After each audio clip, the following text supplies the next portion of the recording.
What legal and regulatory considerations should we be aware of in corporate venturing, particularly with partnerships and equity stakes? I'll give some maybe very specific examples of discussions we've had with partners around regulatory and legal. So one of them is very clearly, should it be a business unit or wholly owned subsidiary, but owned by the corporate, or should it live on the outside where the corporate has an equity stake in it, has some form of governance, but it is in fact an independent entity?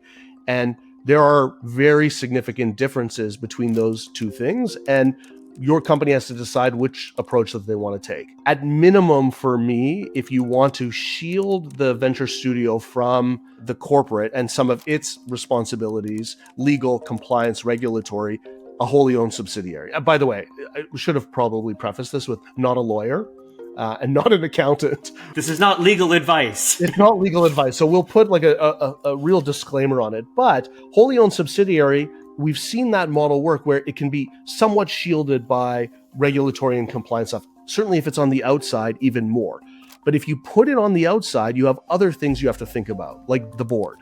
Who sits on the board of this new co? So can you have a employee of the corporate sitting on the board of what is effectively a startup or a new co, and what are the potentials for conflict of interest and so forth? So keeping it on the inside, the governance is relatively straightforward, a little bit shielded. Put it on the outside, much more shielded from, because it's an independent entity.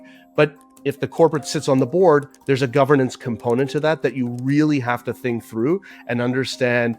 Like you sit on a board, you have a fiduciary responsibility to that venture studio. How does that work when you're doing a budget and the money is coming from the corporate to fund that venture studio? So you start to get into these little specific details that you really have to think through.